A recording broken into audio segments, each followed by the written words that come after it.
Monsieur le Président, Mesdames, Messieurs les jurés, permettez-moi à l'entame de mon propos de vous faire le récit d'une histoire, celle de la toute première reine de ce monde.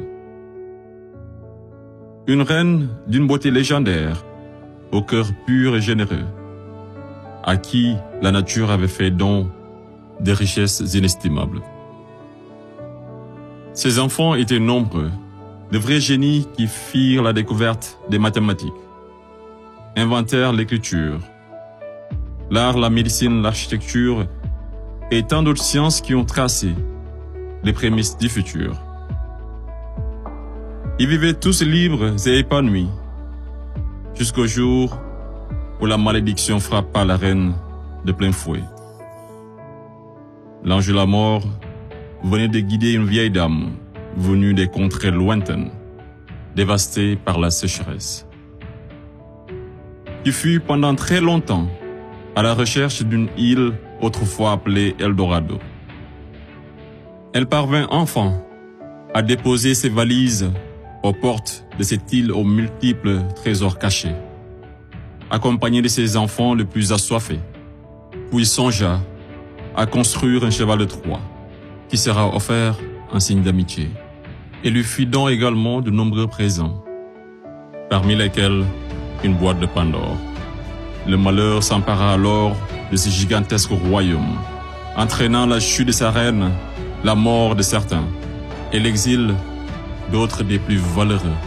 Ce fut l'effondrement d'une civilisation qui aura duré des décennies, une histoire plagiée et falsifiée.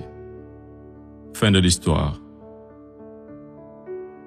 Monsieur le Président, je mesure combien il est difficile pour un jeune avocat d'Afrique, sans aucune expérience et qui n'a nulle connaissance des affaires géopolitiques, de plaider pour la mère Afrique contre l'une des mafias les plus dangereuses au monde, la France-Afrique.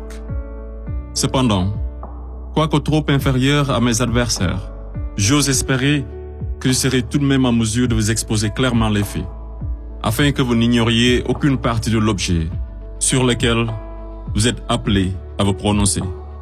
Je vous prie alors de m'écouter avec bienveillance. Mesdames, Messieurs les jurés, vous n'êtes pas sans savoir que l'Afrique a été réduite à 400 ans d'esclavage, à 250 ans de colonisation. Et aujourd'hui encore, l'Afrique est sous la domination de ces délinquants, ces va-t-en-guerre, criminels en col blanc, ces salauds et mafieux de la pire espèce. Objection! Objection rejetée. Modérez votre langage. Désolé, Monsieur le Président. Le plus grand mal de l'Afrique, je n'ai pas peur de le dire, c'est les multinationales françaises, telles qu'Areva, Bouygues, Bolloré, Total et consorts, qui se cachent souvent derrière les dirigeants français, dont elles financent les campagnes. Et en contrepartie, ces derniers sont tenus de mettre la pression sur certains dirigeants africains, qui, de peur de finir comme un Thomas Sankara, ou un Sylvanus Olympio, ou encore un Muammar Kadhafi, pour ne citer que cela, se voient contraints de leur accorder le plus gros marché, sans passer par aucun appel d'offres, sans oublier toutes les mallettes d'argent qui sont envoyées en direction de l'Élysée, pendant que les pauvres Africains crèvent de faim dans les quartiers délabrés. Et on s'étonne de voir de jeunes Africains désespérés s'embarquer sur une navire de fortune à la quête d'une vie meilleure. Et je vous assure qu'ils sont nombreux parmi ces jeunes à avoir tenté toutes les voies et moyens légaux, mais en vain. Pendant ce temps, la France et l'Union européenne se font des fortunes derrière leur business le plus lucratif, les demandes de visa Schengen, qui sont pour la plupart rejetées sans aucun motif valable. Monsieur le Président, avant que je n'oublie, permettez-moi de poser une question à la France-Afrique. Parmi tous les leaders africains morts assassinés, pouvez-vous nous citer ne serait-ce qu'un qui fut réputé un grand ami de la France? J'imagine qu'il n'y en a pas eu. Mesdames, Messieurs les jurés, je vous laisse juger. Monsieur le Président, j'accuse la France-Afrique, de crimes contre l'humanité, de crimes d'agression, de crimes économiques et d'avoir été derrière des crimes de génocide. La plupart des dirigeants français sous la Ve République me rappellent des propos d'un homme sage qui disait, je cite, « Les postes éminents rendent les grands hommes encore plus grands et les petits hommes encore plus petits. » Fin de citation. Et le pire d'entre eux, c'est ce nain assassin de Sarko. Ce trafiquant d'influence, connu pour sa mégalomanie, l'homme aux scandales multiples, Bettencourt, Tapi, Kadhafi et j'en passe. Ce criminel contre l'humanité, toujours en liberté, qui se la coule douce derrière les mélodies de la brune, alors que sa place se trouve à la haie. Vous lui direz que malgré tous ces mensonges, avec la complicité de certains médias, que le monde entier, et les Africains en particulier, connaissent toute la vérité sur les véritables raisons de l'assassinat de Kadhafi, sous les applaudissements de Bernard-Henri Lévy, et sur la chute orchestrée de Laurent Gbagbo, qui aurait commis un crime de lèse-majesté en voulant tout simplement ouvrir son pays à la concurrence internationale, en exprimant aussi sa volonté d'établir un rapport d'égal à égal avec la France, et en souhaitant revoir le contrat qui liait son pays à l'entreprise Bouygues. Bouygues, du fameux Martin Bouygues, un ami intime de Sarko, par ailleurs parrain son fils du nom de lui, tous les deux impliqués dans le conflit ivoirien. Ce n'est pas un hasard. Mesdames, Messieurs les jurés, ai-je besoin d'en rajouter un mot pour que vous compreniez ce jeu d'échecs qui se joue sur le dos de pauvres Africains, alors qu'ils doivent tout à l'Afrique? C'est grâce aux Africains que vous avez une république que vous appelez la France. C'est grâce aux Africains que vous êtes enrichis. C'est grâce aux Africains que vous avez aujourd'hui votre statut de 5e puissance mondiale avec un droit de veto au sein de l'ONU. Et c'est encore grâce aux Africains que vous avez 2 Coupes du Monde à votre compteur. Qu'attendez-vous encore des Africains? Qu'on vous ramène la Lune? Ayez au moins un peu de décence et respectez les Africains, surtout les Noirs et les Arabes qui vivent en France. Monsieur le Président, je voudrais par ailleurs, et si vous me permettez de parler brièvement de la Cour pénale internationale.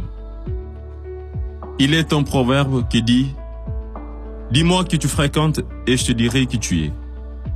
Je propose de jeter un coup d'œil sur le profil des procureurs de la CPI.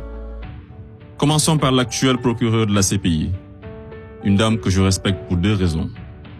Pour son courage, pour avoir prouvé qu'être une femme et noire ne saurait être un obstacle à la réussite sociale, que la femme noire était capable de s'imposer partout et devant n'importe qui, et pour son combat pour la défense des droits des femmes.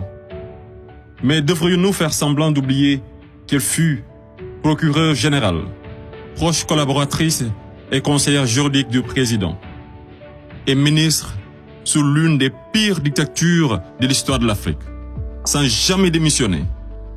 N'est-elle pas comptable de ce régime?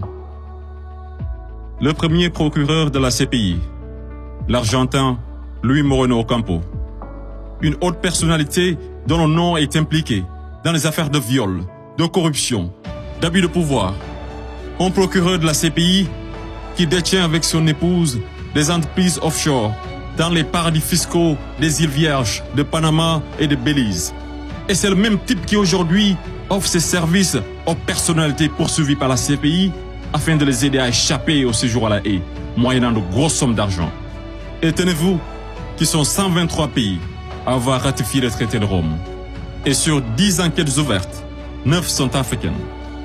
Je me pose la question à savoir, sommes-nous dans une cour pénale internationale ou africaine? Voilà une cour qui représente pour les Occidentaux un instrument d'oppression et de domination des Africains et de leurs dirigeants. C'est pourquoi l'Afrique a besoin d'une cour pénale africaine, par les Africains, rien que pour les Africains et financée par les Africains.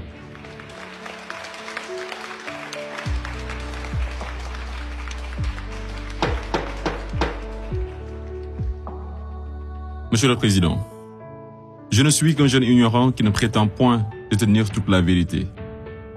C'est pourquoi je vous apporte des documents qui vous permettront d'y voir un peu plus clair.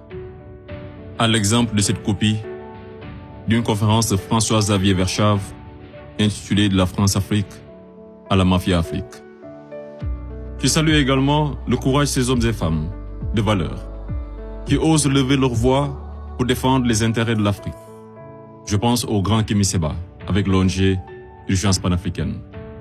Je pense également à notre frère Claudie, à Fatou Diom, au grand Youssou N'Dour, à notre maman Angélique Kidjo et d'autres artistes des plus engagés comme Alpha Blondy et Tiken Jah Fakoly pour ne citer que cela.